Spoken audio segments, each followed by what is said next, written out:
La dernière conférence de l'année 1981 aborde le sujet de l'âme. Le conférencier, Bernard de Montréal, explique que l'être humain doit se détacher des formes, y compris de l'âme elle-même.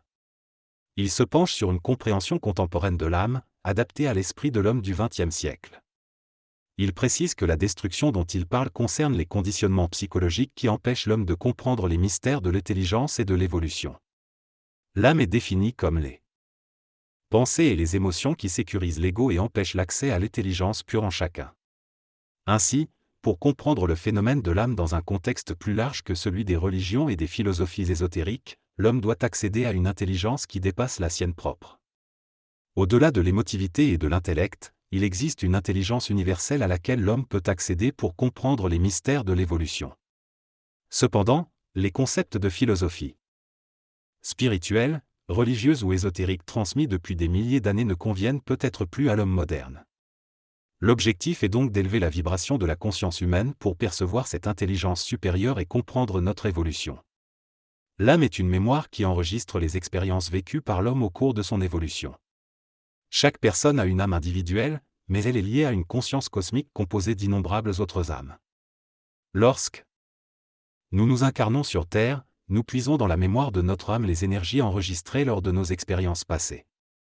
C'est pourquoi nous avons un certain tempérament et un certain caractère qui font partie de cette mémoire. Il est important de ne pas chercher à comprendre ces concepts uniquement par l'intellect, mais à se connecter à la vibration de l'intelligence en soi pour les appréhender pleinement. L'âme sert à maintenir l'ego de l'homme dans l'inconscience, en conjonction avec l'expérience matérielle, afin de devenir de plus en plus évolué et accumuler de la mémoire. L'ego croit avoir un libre arbitre, mais en réalité il est programmé par l'âme et exécute sa volonté. Lorsque l'âme décide, l'homme meurt et retourne à la conscience astrale, ce qui est une insulte pour l'intelligence cosmique en lui. L'homme est incapable d'utiliser consciemment l'énergie de l'intelligence cosmique car il est limité à l'énergie de l'âme. L'homme est prisonnier des impressions mentales et émotives enregistrées dans l'âme et ne peut pas s'en libérer. Pour évoluer, l'homme doit détruire le pouvoir de l'âme sur son mental et son émotion et incorporer l'énergie de la mémoire dans ses principes. Lorsque l'homme neutralise la mémoire de l'âme en lui, il peut accéder à un nouveau plan d'intelligence, le supramental, qui le connecte avec les intelligences des mondes supérieurs. L'homme sera libre de l'âme et aura le pouvoir sur la matière. L'âme, quant à elle, n'a pas de pouvoir sur l'homme et ne lui apporte rien. Le concept de l'homme et de la polarité entre l'homme et l'âme doit être renversé. L'homme ne doit plus être prisonnier des influences planétaires, du passé et de la mémoire de l'âme. Lorsqu'il est prisonnier de cette mémoire, il ne peut penser qu'à ce qu'il a déjà appris. Pour penser au-delà de la mémoire, il faut détruire celle-ci afin de pouvoir se connecter à l'énergie de l'intelligence supramentale. Il existe deux aspects de l'âme, le premier est celui qui permet de se libérer de la mémoire et d'accéder à une compréhension plus profonde, sans effort. Le second aspect de l'âme est relié à l'énergie collective de toutes les âmes et est appelé le principe luciférien. Ce principe permet à toutes les formes de vie de créer une mémoire universelle, mais il n'a rien à voir avec le mal. Il s'agit d'une intelligence cosmique créatrice, qui a permis à l'homme d'exister sur Terre et à l'évolution de se développer. Il est temps que l'homme se dégage de sa petitesse d'esprit et de sa moralité enfantine et commence à comprendre les grands principes de l'évolution, de façon rationnelle, s'il veut réellement comprendre ce qui se passe dans la vie sur Terre. Le principe luciférien représente la totalité des âmes en évolution, qui accumulent des expériences et renforcent ainsi cette force dans l'univers. Ce principe permet la création de véhicules d'expression pour l'intelligence cosmique future. Sans le principe luciférien, il serait impossible à l'humanité d'exister. Le principe luciférien avance dans le temps grâce à l'accumulation d'expériences rapportées à la mémoire de l'âme. Il permet de maintenir une puissance vibratoire sur les êtres en évolution, permettant le développement des différents corps, matériel, vital, émotionnel et mental, et l'ouverture à l'énergie cosmique future. Dans un nouveau cycle, l'humanité subira une mutation vers le surhomme, qui se fera sur le plan vibratoire.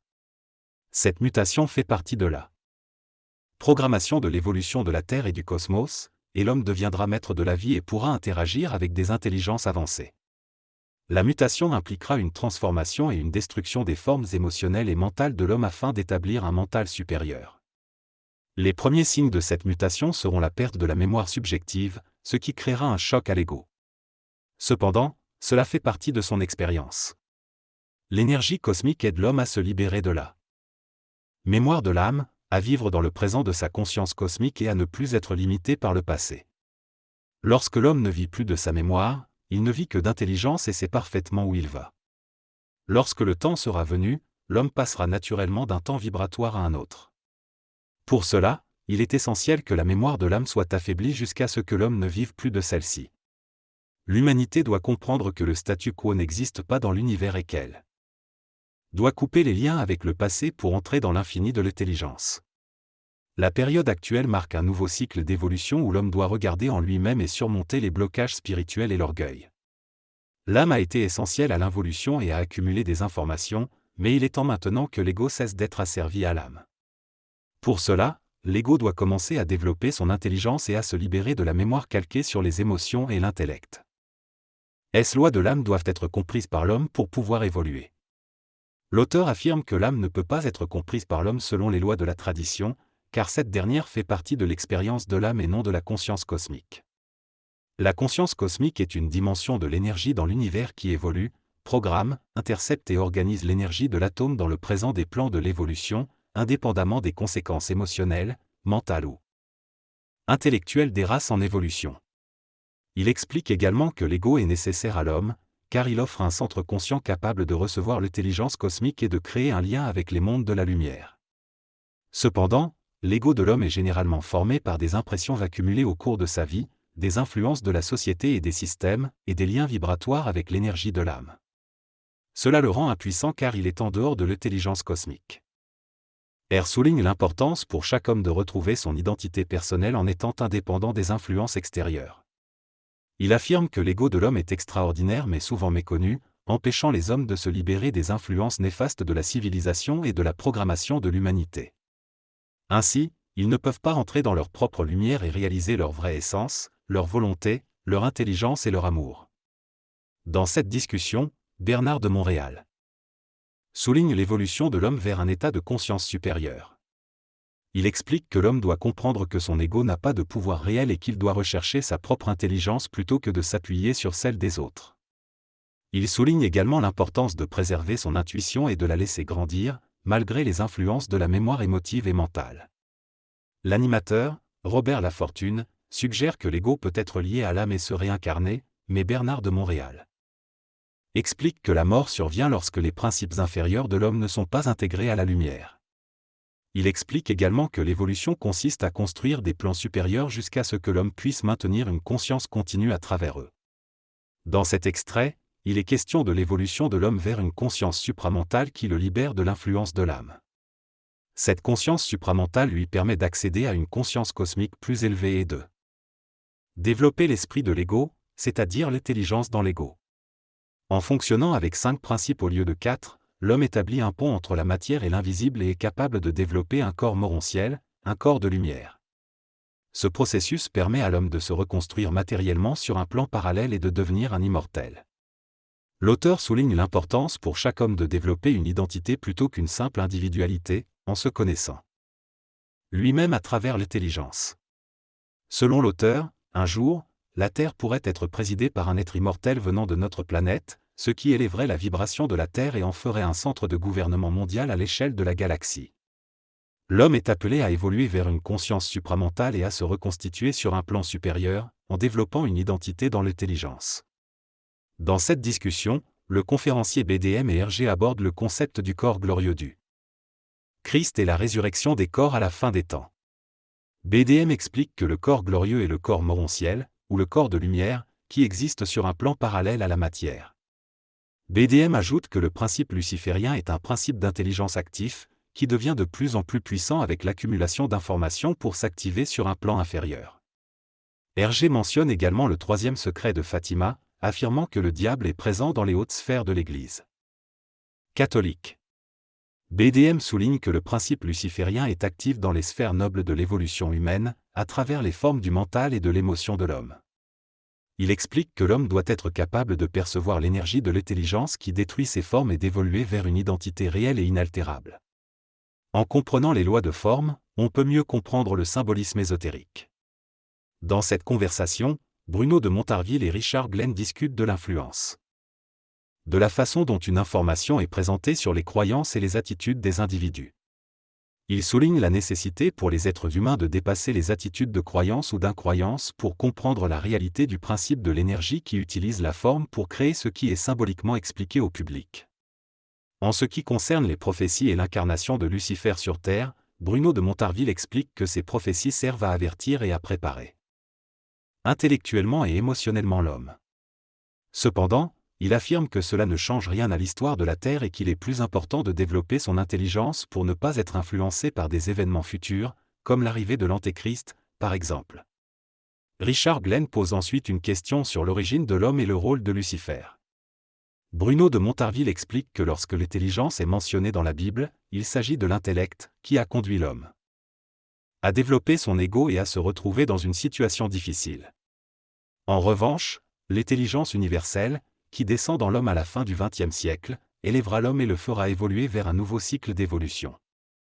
L'homme doit avoir des principes et développer son intellect pour recevoir cette intelligence universelle. Il souligne également que l'évolution de l'homme ne s'est pas produite comme certains le pensent, mais a passé par différentes étapes. En conclusion, cette discussion met en lumière l'importance de développer son intelligence pour comprendre la réalité du principe de l'énergie et préparer l'homme à faire face à des événements futurs, tout en soulignant l'évolution de l'homme et le rôle de l'intelligence dans ce processus. Dans cette discussion, l'orateur explique que l'homme primitif existe depuis des millions d'années et qu'il a évolué au fil du temps. Il mentionne que les singes font partie de cette évolution et qu'ils existent encore aujourd'hui. L'homme est décrit comme multidimensionnel, avec un corps éthérique qui s'est densifié au fil du temps. Ainsi, l'homme primitif est une enveloppe matérielle que l'homme a utilisée pour se développer. Il affirme que lorsque le corps éthérique est entré dans l'homme, des changements vibratoires se sont produits dans le corps physique, ce qui a donné naissance à l'homme de base, lequel est ensuite entré en contact avec des extraterrestres. Les extraterrestres ont infusé dans l'esprit humain une vibration permettant le développement de l'intellect, correspondant au stade d'Adam et Ève. L'orateur souligne également qu'il y a eu des phases d'évolution dans l'homme, rejetant l'idée que l'homme descend du singe, mais plutôt qu'il a utilisé le corps du singe pour se développer. Cela a entraîné une diversité de races humaines, attribuées à des infusions provenant de différentes planètes. Il explique que des initiés, qui étaient des extraterrestres, sont intervenus auprès de l'homme pour lui transmettre des connaissances dans le but de l'éveiller et de développer des mœurs et des lignes d'évolution. Cependant, ces initiés se sont retirés à un certain moment en raison de l'idolâtrie que leur vouaient les hommes. L'orateur conclut en affirmant que l'homme d'aujourd'hui doit remettre en question les croyances traditionnelles et ouvrir son esprit à de nouvelles perspectives. Il évoque également l'émergence d'une énergie de mutation sur Terre, qui sera reçue par chaque individu en fonction de son niveau d'évolution. Dans cette conversation, il est mentionné que la civilisation de Lémurie, la terre de Mu et l'Atlantide font partie du même ensemble. Selon le locuteur, les textes sacrés font référence au retour de ces ancêtres et initiateurs venus du cosmos dans toutes les sociétés du monde. Cependant, il est souligné que les extraterrestres ne peuvent pas venir sur Terre de manière sporadique, car il existe des lois dans le cosmos qui empêchent leur intervention directe. En ce qui concerne les ovnis, il est averti que pour comprendre leur psychologie, il faut être dans l'intelligence universelle, sinon on risque d'être manipulé par leur puissance mentale. Les êtres extraterrestres sont décrits comme différents de nous, ils vivent sur d'autres planètes et ont des caractéristiques physiques, mentales, spirituelles et mémorielles différentes. Le locuteur affirme que la Terre est le siège du régent de la galaxie et que sa présence sur Terre, après la manifestation de l'Antéchrist, brisera les liens du pouvoir de l'ancienne humanité et établira une base pour une civilisation nouvelle. Face à la question de savoir pourquoi essayer de changer les choses si on doit tous mourir, le locuteur explique que c'est dans la nature humaine de vouloir sauver les autres, mais il souligne l'importance de se concentrer sur soi-même. En ce qui concerne les enfants actuels dotés de capacités extraordinaires, il est mentionné qu'ils pourraient être des êtres de la 6e race. Eux s'ils n'ont pas encore développé un corps éthérique. Dans ce discours, le conférencier explique que l'homme évolue peu à peu dans son pouvoir sur la nature grâce à des vibrations particulières. Il affirme que la science finira par découvrir des anomalies dans le fonctionnement du monde, ce qui conduira les gens à remettre en question leur compréhension de la réalité. Il encourage les individus à regarder en eux-mêmes et à se connecter à leur intelligence intérieure, en laissant de côté les notions de Dieu et d'âme. Selon lui, l'évolution de l'homme nécessite une transformation de la pensée, où l'individu ne doit pas dépendre de la pensée pour savoir, mais plutôt abandonner la pensée pour accéder à une intelligence plus élevée. En conclusion, il souligne que l'évolution de l'homme implique de se détacher des principes sécurisants de l'ego et de se laisser guider par l'intelligence supérieure.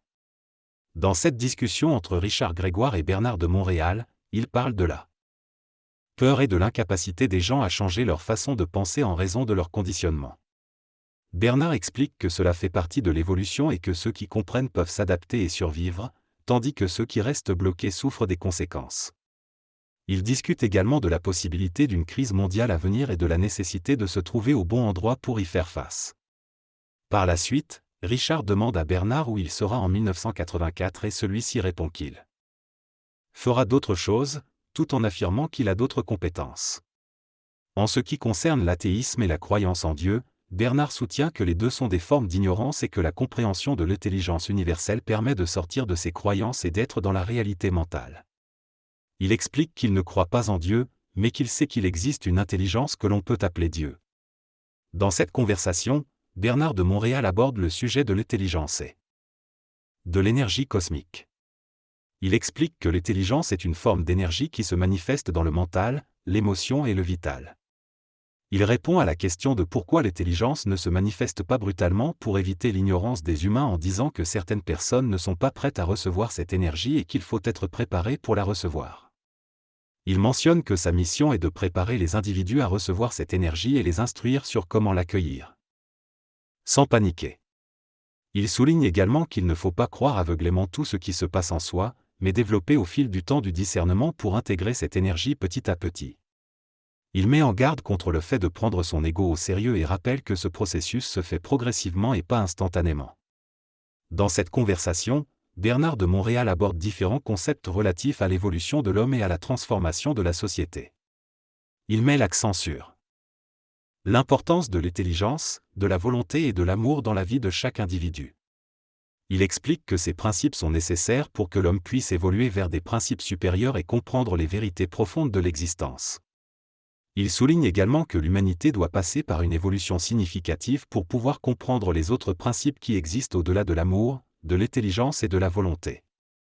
Cependant, il précise que pour l'instant, l'humanité n'a pas encore développé pleinement ses qualités fondamentales. Bernard de Montréal affirme que dans le processus d'involution actuellement en cours, la souffrance est prédominante.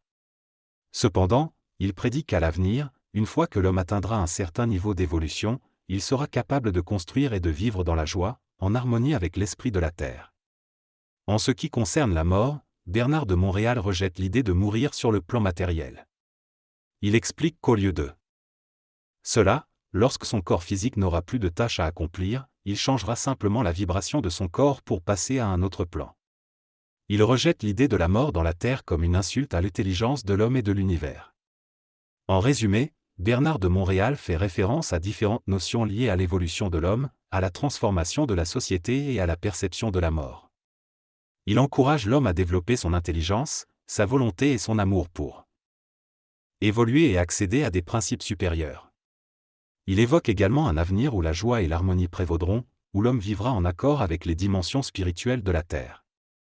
Dans ce dialogue, Bernard de Montréal explique le syllogisme de Socrate qui affirme que tous les hommes sont mortels. Il souligne que l'intelligence de l'homme détermine la qualité de son intellect et peut lui permettre de dire ce qu'il veut.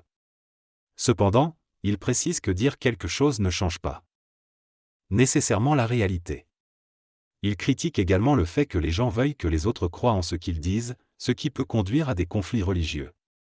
L'exemple de Madame Sergerie est mentionné, soulignant que sa mort était importante dans le plan de vie de la conscience cosmique sur Terre. Bernard de Montréal affirme qu'en fonctionnant dans l'intelligence et l'énergie créative, ce qu'il dit est toujours utile. Il souligne l'importance de canaliser l'énergie et d'être en harmonie avec elle, sans laisser l'ego prendre le dessus. Dans cette conversation, le locuteur souligne l'importance de ne pas bloquer son intellect, car cela empêche l'homme de réaliser des choses importantes à travers cette intelligence. Il explique également que les techniques font partie de l'expérience spirituelle de l'homme, mais que ce n'est pas en les pratiquant qu'on atteint d'autres plans vibratoires. Selon lui, c'est l'énergie créative qui permet de changer ces plans. Il fait référence au fait que chaque individu a sa propre expérience spirituelle et que chacun est libre de la vivre comme il le souhaite. Il insiste sur le fait qu'il faut respecter les différentes attitudes, croyances et pratiques religieuses des gens. Il explique qu'une fois que les personnes entreront dans leur propre intelligence, elles ne chercheront plus à changer le monde, car c'est l'énergie qui travaille. Finalement, il évoque le fait que le Christ est une idole en commun car les gens sont souvent sans dessein, mais il invite à remettre en question cette notion d'idole et à se libérer de tout conditionnement. Dans cette conversation entre Bernard de Montréal et un animateur de radio, ils discutent de l'évolution de l'humanité et de la transcendance. Bernard explique que les formes se transmutent de génération en génération et que les hommes font de leur mieux pour évoluer. Il mentionne que Jésus-Christ était un initié et un immortel, mais que les hommes doivent également accomplir cette transcendance. Bernard souligne que nous devons comprendre notre place dans les gouvernements mondiaux et invisibles de la galaxie, mais que cela ne peut pas être compris intellectuellement ou émotionnellement. Il dit que nous devons canaliser notre intelligence universelle et cesser de prendre les choses trop au sérieux. Il encourage également à être artiste et à se laisser guider par l'intelligence. Il parle ensuite du discernement nécessaire et mentionne brièvement l'histoire de Moïse. Bernard conclut en disant qu'il aurait dit à Moïse de ne pas croire aveuglément, soulignant l'importance du discernement.